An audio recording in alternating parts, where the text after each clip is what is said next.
साथियों, मैं रवि भट्ट फिर से आपका स्वागत करता हूं पशुधन प्रसार अधिकारी के नेक्स्ट पार्ट में। और हम यहां पे आज हॉर्टिकल्चर के नेक्स्ट लेक्चर को डिस्कस कर रहे हैं। आज हमारा टोटल डिस्कशन रहेगा जो है कल्टीवेशन ऑफ मैंगो, यानी आम की खेती किस तरह से भारत में की जाती है। आम से रिलेटेड जो भी एग्ज़ाम में क्वेश्चन बनते हैं, अगर आपने ये वीडियो देख लिया तो मुझे उम्मीद है कि मैक्सिमम क्वेश्चंस का आंसर आपको यहाँ से मिल जाएगा। बहुत ही इम्पॉर्टेंट टॉपिक है, हॉर्टिकल्चर का टॉपिक है, बेहतरीन टॉपिक रहेगा। यहाँ से आपका एक भी क्वेश्चन पशुधन प्रसार अधिकारी के एग्ज़ाम में छूटेगा नहीं, ठीक है। इन क्वेश्चंस का PDF आप नीचे टेलीग्राम चैनल्स हैं वहाँ से डाउनलोड कर सकते हैं। व्हाट्सएप ग्रुप का लिंक आपको डिस्क्रिप्शन में मिलेगा, वहाँ से आप चाहें तो डाउनलोड कर सकते हैं। और वीडियो को ध्यान से देखिए, अगर अच्छा लगे तो इससे पहले मैंने 3 वीडियो भी बना चुका हूँ हॉर्टिकल्चर का, नहीं देखे हैं तो आप उनको देख सकते हैं। लिंक मैं नीचे डिस्क्रिप्शन में दे दूँगा। चलिए करते हैं वीडियो आज का स्टार्ट। बातें कम काम ज़्यादा। तो साथियों, सबसे पहले जैसे कि हम हर टॉपिक में करते हैं, हर लेक्चर में अपने करते हैं, सबसे पहले बॉटनिकल नेम पढ़ते हैं। तो बहुत ही आसान है बॉटनिकल नेम। बॉटनिकल नेम जो मैंगो का होता है क्या होता है? मेजिफेरा इंडिका। क्या होता है? मेजिफेरा इंडिका। क्या होता है? मेजिफेरा इंडिका।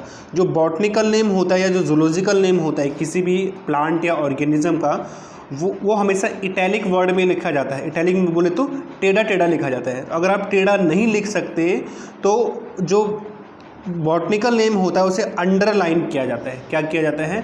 अंडरलाइन किया जाता है। और जो स्पीसीज़ होती है, स्पीसीज़ का पहला वर्ड हमेशा क्या होता है? कैपिटल होता है। तो इसका नाम क्या होगा? मैंगो का बॉटनिकल नेम मेजिफेरा इंडिका। और क्या करेंगे? इसमें अंडरलाइन कर लेंगे, ठीक है। नेक्स्ट है इसकी फैमिली।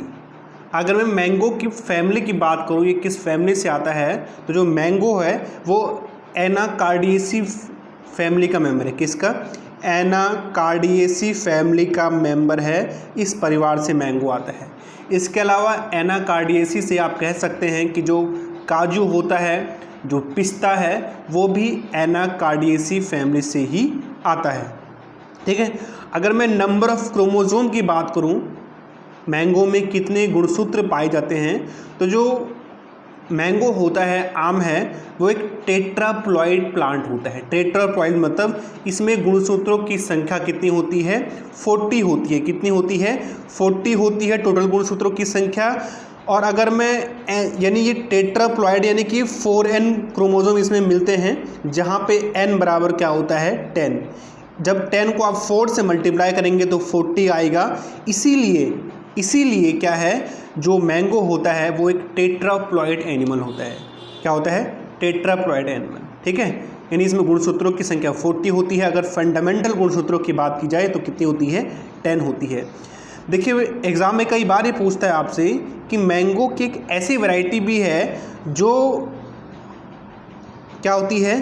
जो ऑक्टाप्लॉइड होती है, जिसमें ऑक्टाप्लॉइड होती है, उसको हम आगे डिस्कस करेंगे। अगर मैं ओरिजिन प्लेस की बात करूं कि आम का उत्पत्ति स्थान कहाँ हुआ है, तो जनरली ऐसा माना जाता है कि आम का जो उत्पत्ति स्थान है वो इंडो बर्मा।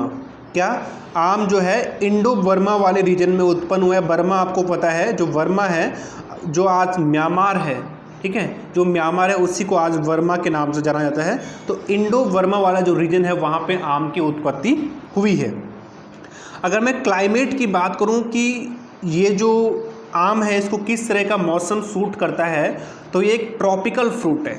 जो मैंगो है, मैंगो एक ट्रॉपिकल फ्रूट होता है। ट्रॉपिकल बोले तो एक उष्ण फ्रूट है, यानी ये हमेशा उन जगहों पे ज़्यादा पाया जाता है जहाँ की जो जलवायु है, जहाँ का टेम्परेचर क्या हो? ज़्यादा हो। जहाँ गर्म जलवायु मिलती है वहाँ पे जो है आम पाया जाता है। वहाँ इस तरह का क्लाइमेट ट्रॉपिकल फ्रूट है, ये आपको ध्यान रखना है, ठीक है। इसके अलावा पपीता भी ट्रॉपिकल फ्रूट में आता है। अगर मैं बात करूँ कि विश्व में प्रथम स्थान, तो पूरे विश्व में आम के उत्पादन में भारत का फर्स्ट नंबर होता है। कितना? पहला स्थान है, फर्स्ट पोजीशन है। और आपको जान के हैरानी होगी कि पूरे विश्व का 50% आम, 50% आम जो है भारत में उगाया जाता है। कहाँ पे उगाया जाता है? भारत में उगाया जाता है। अब आपने मुझे कमेंट में जाके बताना है कि भारत का कौन सा राज्य आम के उत्पादन में प्रथम स्थान पे है। ये आपके लिए क्या है, HW है। ठीक है, तो ये आपने मुझे कमेंट में जाके बताना है। अभी जाइए, अगर आपको आता है तो मुझे कमेंट कीजिए। नेक्स्ट ये इंपॉर्टेंट है 8th पॉइंट, ये भी कई बार एग्जाम में पूछते हैं कि आम का कौन सा भाग खाया जाता है, यानी कि एडिबल पार्ट ऑफ मैंगो कौन सा है। तो जो आम का होता है वो मीजोकार्प, क्या खाया जाता है, मीजोकार्प यानी मध्य फल भित्ति खाई जाती है। आपने देखा होगा जो आम होता है, आम का ये बाहर जो छिलका होता है, क्या होता है, जो छिलका होता है उसे एक्टोकार्प कहते हैं। जो बीच वाला गूदा वाला पार्ट होता है उसे मेसोकार्प बोलते हैं, और जो सीड वाला पार्ट होता है उसे एंडोकार्प बोलते हैं। तो हम कौन सा पार्ट खाते हैं, ये जो बीच वाला पार्ट है, ये जो गूदे वाला पार्ट है उसको हम खाते हैं, इसको मेसोकार्प कहा जाता है। ठीक है, तो ये भी कई बार एग्जाम में पूछ सकता है। अब बात करते हैं ये किस तरह का फ्रूट है, फ्रूट टाइप कौन सा है। तो जनरली जो ये मैंगो होता है ये एक क्लाइमेट्रिक फ्रूट है। क्या होता है, एक क्लाइमेट्रिक फ्रूट है। क्या होता है क्लाइमेट्रिक फ्रूट, वो फ्रूट जो पेड़ से तोड़ने के बाद पकते रहते हैं उनको हम क्लाइमेट्रिक फ्रूट्स बोलते हैं। जैसे कि आम हो गया, केला हो गया, पपीता हो गया। आपने देखा होगा ये जब पेड़ से तोड़े जाते हैं तो तोड़ने के बाद भी ये पकते रहते हैं, तो इनको हम क्या बोलते हैं, क्लाइमेट्रिक फ्रूट बोलते हैं। अब क्यों ऐसा होता है, जब इनको पेड़ से तोड़ा जाता है तो इनकी जो रेस्पिरेशन रेट है, इन फलों की जो रेस्पिरेशन रेट है वो श्वसन दर क्या हो जाती है, एकदम से बढ़ जाती है। तो श्वसन दर के बढ़ने के कारण जो है ये फ्रूट पेड़ से तोड़ने के बाद भी क्या होते हैं, पकते रहते हैं। तो आपसे एग्जाम में ये भी पूछ सकता है कि किसी आम को पेड़ से तोड़ा गया और बताइए उसकी श्वसन दर पहले ज़्यादा थी या अब ज़्यादा होगी। तो ऑफकोर्स तोड़ने के बाद क्या होती है, इनकी श्वसन दर क्या होती है, ज़्यादा होती है। ठीक है, अगर बात किया जाए कि कौन सा पॉलिनेशन इसमें होता है, तो मैंगो में हमेशा क्रॉस पॉलिनेशन किसके द्वारा, क्रॉस पॉलिनेशन किया जाता है, पर परागण किया जाता है और मक्खियों के द्वारा किया जाता है इसमें परागण। ठीक है, आपको ध्यान रखना है जो मैंगो है उनमें पॉलिनेशन किसके द्वारा किया जाता है, मक्खियों के द्वारा। और कौन सा पॉलिनेशन होता है, क्रॉस पॉलिनेशन होता है। पॉलिनेशन आपको पता ही होगा कि वो प्रोसेस जिसमें पॉलन ग्रेन यानी परागकण एंथर यानी पुंकेसर तक पहुंचते हैं, इस प्रोसेस को हम पॉलिनेशन कहते हैं। दो तरह के पॉलिनेशन होते हैं, क्रॉस पॉलिनेशन और सेल्फ पॉलिनेशन। तो इसमें क्रॉस पॉलिनेशन पाया जाता है मैंगो में। अगर मैं इसमें पुष्प क्रम की बात करूं, इन्फ्लोरेंस की बात करूं, तो मैंगो में जो पुष्प क्रम पाया जाता है, ये भी इम्पोर्टेंट क्वेश्चन है, इसमें पेनिकल टाइप का पुष्प क्रम पाया जाता है। यही पुष्प क्रम पपीते में भी मिलता है। ठीक है, नेक्स्ट देखो स्पेसिंग, यानी जो मैंगो के प्लांट होते हैं उनको लगाने के लिए उनके बीच में प्लांट टू प्लांट की डिस्टेंस कितनी होनी चाहिए। तो इनमें प्लांट से प्लांट की जो डिस्टेंस होनी चाहिए वो 10 बाई 10 मीटर की होनी चाहिए। क्या होनी चाहिए, 10 बाई 10 मीटर की डिस्टेंस इनमें होनी चाहिए। ये डिस्टेंस देसी किस्मों के लिए है। किसके लिए है, देसी किस्मों के लिए है। ठीक है, आम की ये भी कई बार पूछता है कि आम की बौनी यानी ड्वार्फ वैरायटी कौन सी है। तो आम की एक वैरायटी आती है जो बहुत ही छोटी होती है, उसका पौधा बहुत ही छोटा होता है, उसे आप अपनी छत में भी उगा सकते हैं और वो आपको फ्रूट्स देना स्टार्ट कर लेगा। आम की जो बौनी वैरायटी आती है, जो ड्वार्फ वैरायटी आती है, वो है कौन सी, आम्रपाली वैरायटी। कौन सी, आम्रपाली वैरायटी जो है मैंगो की, वो एक बौनी वैरायटी है, ड्वार्फ वैरायटी है। ठीक है, आम्रपाली किस्म के लिए स्पेसिंग ये भी कई बार पूछता है। जनरली जो मैंगो होते हैं उनको लगाने के लिए जो स्पेसिंग होती है, उन्हें प्लांट से प्लांट की डिस्टेंस जो होती है वो होती है 10 बाई 10 मीटर की। लेकिन जो आम्रपाली है, जो बौनी किस्म है, जाहिर सी बात है क्योंकि छोटी किस्म है तो इसको कम स्पेस की ज़रूरत होती है। तो आम्रपाली किस्म के लिए जो स्पेसिंग होती है, जो प्लांट से प्लांट की डिस्टेंस होती है, वो होती है 2.5 मीटर, यानी 2.5 × 2 मीटर इनके बीच की डिस्टेंस होती है। यानी इन्हें आप कम जगह पे ज़्यादा पौधे लगा सकते हैं। ठीक है, नेक्स्ट क्वेश्चन ये भी बहुत पूछता है कि आम की वो कौन सी वैरायटी है जिसमें फाइबर रेशे नहीं पाए जाते। आपने देखा होगा ना, कई बार ऐसा होता है जब हम आम खाते हैं तो एक जो धागे टाइप के हमारे दांतों के बीच में फंस जाते हैं, फाइबर जो ऐसे लंबे से धागे रहते हैं हमारे दांतों के बीच में फंस जाते हैं, तो वही है फाइबर। तो आम की एक ऐसी वैरायटी भी है जिसमें फाइबर ना के बराबर पाए जाते हैं, बल्कि पाए ही नहीं जाते। तो वो कौन सी वैरायटी है? फाइबरलेस वैरायटी कौन सी है आम की? वो है कौन सी? रत्ना। जो रत्नागिरी वैरायटी है, जो रत्नागिरी वैरायटी है मैंगो की, वो फाइबरलेस वैरायटी है। ये आपको ध्यान रखना है, बहुत इंपॉर्टेंट है। नेक्स्ट क्वेश्चन, आम की सबसे मीठी वैरायटी। ये भी कई बार पूछता है कि आम की सबसे मीठी वैरायटी बताओ। तो आम की जो सबसे मीठी वैरायटी है वो कौन सी है? जो चौसा वैरायटी है आम की। कौन सी? चौसा। बहुत ही इंपॉर्टेंट, आपने सुना भी होगा। आम की जो चौसा वैरायटी है वो सबसे मीठी वैरायटी होती है। ठीक है, तो यहाँ से भी कई बार एग्जाम में पूछता है।